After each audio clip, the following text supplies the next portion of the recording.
సర్వమంగళమాంగళ్యే శివే సర్వార్థసాధకే శరణ్యే త్రయంబకే దేవి నారాయణి నమోస్తుతే. జ్యోతిషాభిమానులందరికీ నమస్కారం. మాసఫలం కార్యక్రమానికి స్వాగతం.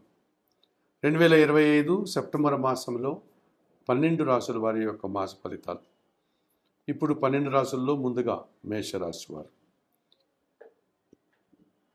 ఈ సెప్టెంబర్ మాసం అన్నటువంటిది రిపీట్ ఈ సెప్టెంబర్ మాసము అనేటువంటి ఈ ఆంగ్ల మాసంలో భాద్రపద ఆశ్వీజ తెలుగు మాసాలు రెండు మిళితమై ఉంటాయి.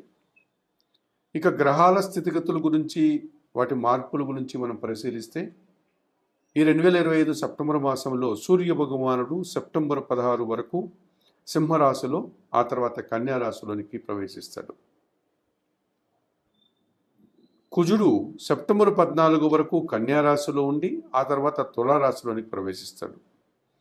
బుధగ్రహము సెప్టెంబర్ 15 వరకు సింహరాశిలో ఉండి ఆ తర్వాత కన్యా రాశిలోనికి ప్రవేశిస్తాడు. గురువు యథావిధిగా మిథున రాశిలోని ఈ నెలంతా కూడా తన సంచారాన్ని కొనసాగిస్తాడు.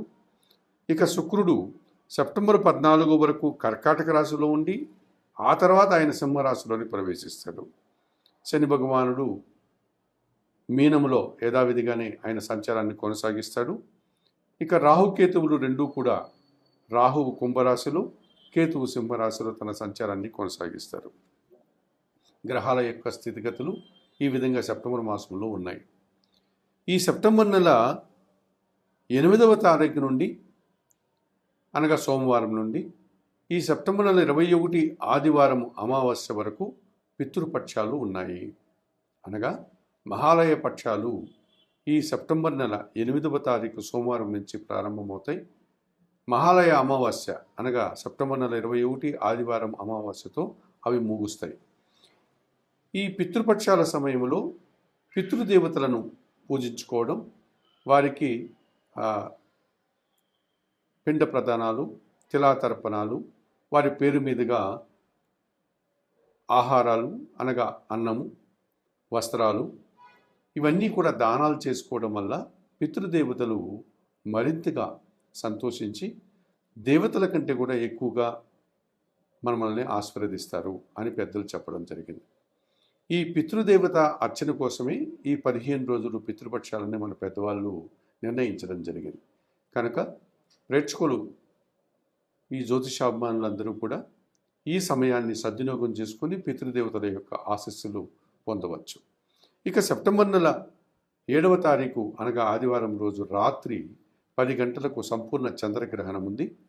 అది పూర్వభద్ర నక్షత్రంలో కుంభరాశిలో రాహుగ్రస్త చంద్రగ్రహణం ఏర్పడుతుంది.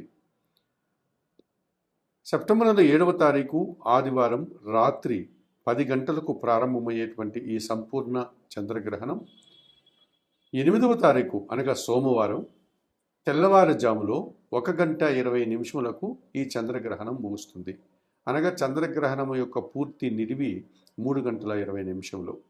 7వ తారీఖు రాత్రి 10 గంటలకు ప్రారంభమై 8వ తారీఖు 1 గంట 20 నిమిషాలకు చంద్రగ్రహణం పూర్తవుతుంది.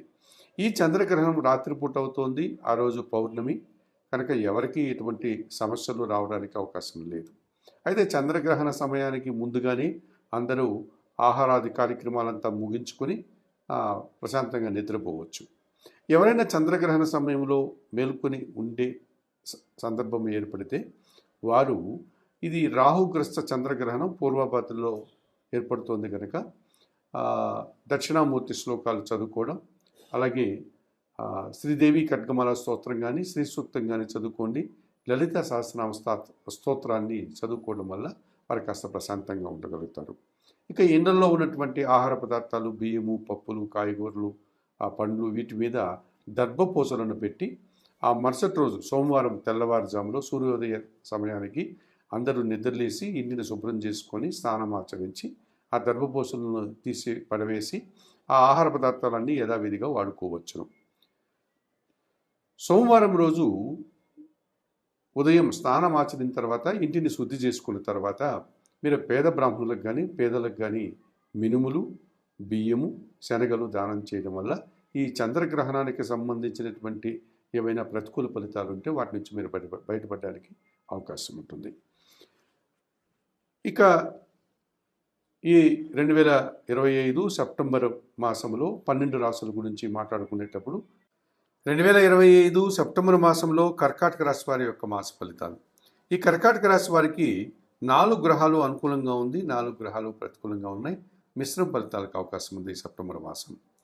ద్వితీయాధిపతి అయినటువంటి సూర్య భగవానుడు సెప్టెంబర్ నెల 16 తర్వాత కన్యా రాశిలో తృతీయ భావంలో సంచరించడం వల్ల అధికారుల అండదండలు మీకు పుష్కలంగా లభిస్తుంది. మీ మాటకు విలువ పెరుగుతుంది. అధికారుల యొక్క సహకారంతో మీరు వృత్తి ఉద్యోగ వ్యాపారాల్లో మంచి సహకారాన్ని, అభివృద్ధిని, ప్రభుత్వం నుంచి సహాయాన్ని, తండ్రి నుంచి సహాయాన్ని కూడా అందుకోగలుగుతారు. ఇక పంచమ దశమాధిపతి అయినటువంటి కుజుడు ఈ సెప్టెంబర్ 14 వరకు తృతీయ భావంలో కన్యా రాశిలో సంచరిస్తున్నాడు కనుక మీ ఆలోచనలు కార్యరూపం దాలుస్తుంది. వృత్తి ఉద్యోగ వ్యాపారాల్లో లాభసాటి ప్రయాణాలు చేస్తారు. భూవాహన లాభాలు కూడా అందుకుంటారు. తృతీయ వ్యయాధిపతి అయినటువంటి బుధుడు సెప్టెంబర్ నెల 15 వరకు ద్వితీయంలో సింహరాశిలో సంచరించడం వల్ల జనసాకారం బాగుంటుంది. మీ మాటకు విలువ పెరుగుతుంది. వ్యాపార విస్తరణ, ఆర్థికాభివృద్ధి, ఆర్థికంగా బలం పుంజుకునే దిశగా ముందుకు వెళ్తారు. చతుర్థ లాభాధిపతి అయినటువంటి శుక్రుడు ఈ నెలంతా కూడా జన్మరాశిలో ద్వితీయంలో అనగా కర్కాటక సింహరాశిలో సంచరించడం వల్ల కుటుంబంలో శుభ కార్యక్రమాల నిర్వహణ, విందు వినోదాల్లో పాల్గొనడం, సృజన సహకారంతో సంతోషంగా కుటుంబ సౌఖ్యాన్ని అనుభవిస్తారు. మరి 2025 సెప్టెంబర్ మాసంలో కర్కాటక రాశి వారికి సూర్యుడు, కుజుడు, బుధుడు, శుక్రుడు సానుకూలంగా సంచరిస్తూ 50% శుభ్రతను అందిస్తున్నారు. అలాగే ప్రతికూలంగా షష్టమ భాగ్యాధిపతి అయినటువంటి గురువు వ్యయములో మిథున రాశిలో సంచరించడం వల్ల పోటీ ప్రపంచంలో కాస్త వెనకడుగు వేస్తారు. ఖర్చులు, పని భారము, శ్రమ అధికమయ్యేటువంటి సూచన కనిపిస్తుంది. విద్యా సంబంధమైన విషయాల్లో ప్రతికూల ఫలితాలకు అవకాశం ఉంది. సప్తమ అష్టమాధిపతి అయినటువంటి శని భాగ్యములో అనగా మీనరాశిలో సంచరించడం వల్ల మీ ఆలోచనలు కొన్ని కలిసి రాదు. జీవిత భాగస్వామి విషయంలో కూడా చిన్న చిన్న సమస్యలు ఎదుర్కోవాల్సి ఉంటుంది. అనారోగ్య సమస్యలు కాస్త ఇబ్బందిగా కనిపిస్తున్నాయి. ద్వితీయములో సింహరాశిలో కేతువు, అష్టమములో అనగా కుంభరాశిలో రాహువు సంచరించడం వల్ల కాలసర్పదోషం మిమ్మల్ని వెంటాడుతుంది. చాలా విషయాలు మిమ్మల్ని నిరాశపరుస్తాయి, అశాంతికి గురి చేస్తాయి, ఆటంకాలు ఎదురవుతాయి. మరి 2025 సెప్టెంబర్ మాసంలో ఈ కర్కాటక రాశి వారు అష్టమ రాహువు, ద్వితీయ కేతువు దోషం నుంచి బయటపడడానికి శ్రీకాళహస్తీశ్వర ఆలయానికి వెళ్ళి రాహుకేతు పూజ నిర్వర్తించుకోండి. ఇక భాగ్య శని దోషం నుంచి బయటపడడానికి ఆంజనేయ స్వామి దర్శనం, సుందరకాండ పారాయణం, వయోవృద్ధులకు ఆహార పానీయాలు అందించడం వల్ల ప్రశాంతంగా ఉండగలుగుతారు. వ్యయములో గురువు ఉన్నాడు కనుక దత్తాత్రేయ స్వామివారి దర్శనం, గురుచరిత్ర పారాయణం, శనగలు దానం చేయడం వల్ల మరింతగా మంచి ఫలితాలను అందుకోగలుగుతారు. 2025 సెప్టెంబర్ మాసంలో కుంభరాశి వారి యొక్క మాస ఫలితాలు. ఈ కుంభరాశి వారికి 2 గ్రహాలు మాత్రమే అనుకూలంగా సంచరిస్తూ 20 నుంచి 30% సుఫలితాలు అందిస్తున్నాయి. 6 గ్రహాలు ప్రతికూలంగా సంచరిస్తూ 60 నుంచి 70% ప్రతికూల ఫలితాలకు అవకాశం ఉంటుంది. గ్రహాలు ప్రతికూలంగా ఉండే సమయంలో ఈ కుంభరాశి వారు మౌనం వహించాలి. తమ పని తాము చేసుకుంటూ వెళ్ళాలి. భగవంతుని మీద భారం వేయాలి. రాబోయే మంచి రోజుల కోసం నిరీక్షించాల్సి ఉంటుంది. 2025 సెప్టెంబర్ మాసంలో ఈ కుంభరాశి వారికి పంచమ అష్టమాధిపతి అయినటువంటి బుధుడు ఈ నెలంతా కూడా సప్తమ అష్టమ భావాల్లో అనగా సింహ కన్యా రాశుల్లో సంచరించడం వల్ల మీ ఆలోచనలు కార్యరూపం దాలుస్తుంది. సంతానం విషయంలో శుభ ఫలితాలు అందుకుంటారు. వ్యాపారాభివృద్ధి, ఆర్థికాభివృద్ధి, ఉద్యోగంలో పదోన్నతులు, ఆర్థికంగా బలం పుంజుకుంటారు. మరి ద్వితీయ లాభాధిపతి అయినటువంటి గురువు పంచమ భావంలో మిథున రాశిలో సంచరిస్తున్నాడు కనుక సంతానం విషయంలో సుపరిణామాలు, మీరు అనుకున్న పనులు అనుకున్నట్లుగా పూర్తి చేస్తారు. మీ మాటకు విలువ పెరుగుతుంది. సమాజంలో గుర్తింపు, విద్యా సంబంధమైన విషయాల్లో కూడా మంచి ఫలితాలను అందుకుంటారు. మరి 2025 సెప్టెంబర్ మాసంలో ఈ కుంభరాశి వారికి బుధుడు, గురువు ప్రధానంగా 2 గ్రహాలు అనుకూలంగా సంచరిస్తూ 20 నుంచి 30% శుభ్రతలు అందిస్తున్నాయి. అయితే ప్రతికూలంగా సప్తమాధిపతి అయినటువంటి సూర్య భగవానుడు సప్తమ అష్టమ భావాల్లో అనగా సింహ కన్యా రాశుల్లో సంచరించడం వల్ల ఈ కుంభరాశి వారికి జన సంబంధాలు చెడిపోతాయి. జీవిత భాగస్వామితో మనస్పర్ధలు, తండ్రితో మనస్పర్ధలు, అధికారులతో అభిప్రాయ భేదాలకు అవకాశం ఉంది. అనారోగ్య సమస్యలు కూడా ఇబ్బంది పెట్టే సూచన కనిపిస్తుంది. తృతీయ దశమాధిపతి అయినటువంటి కుజుడు ఈ నెలంతా అష్టమ భాగ్యభావాల్లో కన్యా తుల రాశిలో సంచరించడం వల్ల వాహన సమస్యలు, అలాగే వాహనాలకు సంబంధించినటువంటి ఇబ్బందులు కానీ, జన సహకార లోపం కానీ, అభిప్రాయ భేదాలు, భూవాహన సమస్యలు ఇబ్బంది పెట్టే సూచన కనిపిస్తుంది.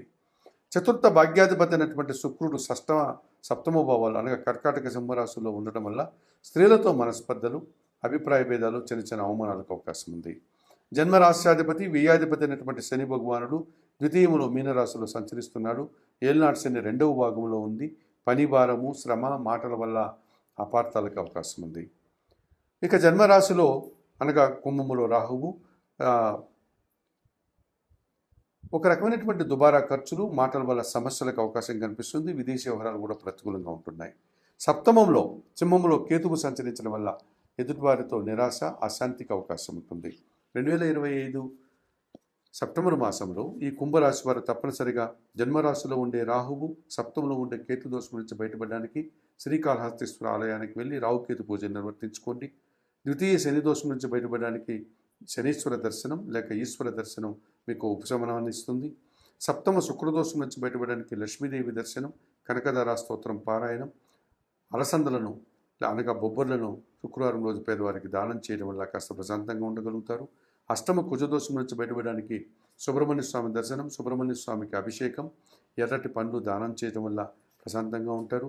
సప్తమ రవిదోషం నుంచి బయటపడడానికి నిత్యం సూర్య భగవాని దర్శనం, సూర్యాష్టక పారాయణం వల్ల మరింతగా మంచి ఫలితాలను అందుకోగలుగుతారు.